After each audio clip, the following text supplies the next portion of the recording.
ಕಾಂಗ್ರೆಸ್ನಲ್ಲಿ ಮುಖ್ಯಮಂತ್ರಿ ಬದಲಾವಣೆಯ ವಿಚಾರ ಮುಂದಿನ ದಿನಗಳಲ್ಲಿ ನಿರ್ಣಾಯಕ ಘಟ್ಟವನ್ನು ತಲುಪಲಿದೆ. ಆ ವೇಳೆ ಪ್ರಮುಖ ಪಾತ್ರವನ್ನು ವಹಿಸುವಂತೆ ಕೇಂದ್ರ ಸಚಿವ ಎಚ್.ಡಿ. ಕುಮಾರಸ್ವಾಮಿಗೆ ಅಮಿತ್ ಶಾ ಬಿಗ್ ಸಿಗ್ನಲ್ ಅನ್ನ 6 ತಿಂಗಳ ಹಿಂದೆಯೇ ನೀಡಿದ್ರು ಎಂದು ವರದಿಯಾಗ್ತಾ ಇದೆ.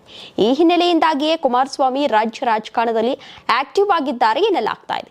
ಇನ್ನು ಕರ್ನಾಟಕ ಕಾಂಗ್ರೆಸ್ನಲ್ಲಿರುವಂತಹ ಗೊಂದಲದ ಲಾಭವನ್ನ ಪಡೆದುಕೊಳ್ಳಲು ಅಮಿತ್ ಶಾ ನೇರವಾಗಿ ಕುಮಾರಸ್ವಾಮಿ ಅವರಿಗೆ ಕೆಲವು ಸಲಹೆಗಳನ್ನ 6 ತಿಂಗಳ ಹಿಂದೆಯೇ ಕೊಟ್ಟಿದ್ರು ಎನ್ನಲಾಗ್ತಾ ಇದೆ. ಇತ್ತೀಚೆಗೆ ನಡೆದ ಮಾತುಕತೆಯಲ್ಲಿ ಅಮಿತ್ ಶಾ ಕುಮಾರಸ್ವಾಮಿ ಅವರಿಗೆ ಕರ್ನಾಟಕದ ರಾಜಕೀಯ ಬೆಳವಣಿಗೆಗಳ ಮೇಲೆ ನಿರಂತರ ನಿಗಾ ಮತ್ತು ಸರಿಯಾದ ಸಮಯದಲ್ಲಿ ಸರಿಯಾದ ರಾಜಕೀಯ ಹೆಜ್ಜೆ ಇಡುವಂತೆ ಕೆಲವೊಂದು ಸಲಹೆಗಳನ್ನ ನೀಡಿದ್ದಾರೆ ಎನ್ನಲಾಗ್ತಾ ಇದೆ. ನೀವು ಸಣ್ಣ ಆಗ್ಬೇಕಲ್ವಾ, ಅದು ಒಂದು ಉತ್ತಮ ಆಹಾರದಿಂದ ಸಣ್ಣ ಆಗ್ಬೇಕಲ್ವಾ. ಪ್ರತಿದಿನ ನಮ್ಮ ಜೀನಿ ಸ್ಲಿಮ್ ನ ಯೂಸ್ ಮಾಡಿ ಯಾವುದೇ ಸೈಡ್ ಎಫೆಕ್ಟ್ ಇಲ್ದಂಗೆ ನೀವು ಸಣ್ಣ ಆಗ್ತೀರಾ.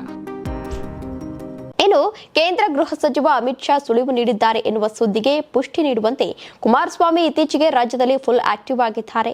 ಡಿ.ಕೆ. ಶಿವಕುಮಾರ್ ಅವರನ್ನೇ ಟಾರ್ಗೆಟ್ ಮಾಡಿ ಸರಣಿ ವಾಗ್ದಾಳಿಯನ್ನ ನಡೆಸುತ್ತಿರುವುದು ಇದೇ ತಂತ್ರದ ಭಾಗವಾಗಿದೆ ಎಂದು ವಿಶ್ಲೇಷಣೆಯನ್ನ ಮಾಡಲಾಗ್ತಾ ಇದೆ.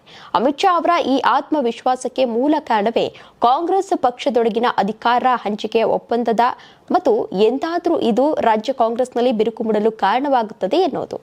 2023ರಲ್ಲಿ ಕರ್ನಾಟಕ ವಿಧಾನಸಭಾ ಚುನಾವಣಾ ಫಲಿತಾಂಶದ ನಂತರ ಮುಖ್ಯಮಂತ್ರಿ ಆಯ್ಕೆಯ ಕಗ್ಗಂಟು ಎದುರಾದಾಗ ದೆಹಲಿಯಲ್ಲಿ ಸೋನಿಯಾ ಗಾಂಧಿ, ರಾಹುಲ್ ಗಾಂಧಿ, ಮಲ್ಲಿಕಾರ್ಜುನ್ ಖರ್ಗೆ ಸಮ್ಮುಖದಲ್ಲಿ ಒಪ್ಪಂದ ಆಗಿತ್ತು ಎನ್ನುವುದು ಡಿ.ಕೆ. ಶಿವಕುಮಾರ್ ಬಣದ ಬಲವಾದ ನಂಬಿಕೆ ಆಗಿದೆ. ಆ ಒಪ್ಪಂದದ ಪ್ರಕಾರ ಮೊದಲ 2.5 ವರ್ಷ ಸಿದ್ದರಾಮಯ್ಯ ಹಾಗೂ ನಂತರದ 2.5 ವರ್ಷ ಡಿ.ಕೆ. ಶಿವಕುಮಾರ್ ಅವರು ಮುಖ್ಯಮಂತ್ರಿ ಆಗಬೇಕು. ಈ ಮಾತುಕತೆಗೆ ಹೈಕಮಾಂಡ್ ಕೂಡ ಸಾಕ್ಷಿಯಾಗಿತ್ತು.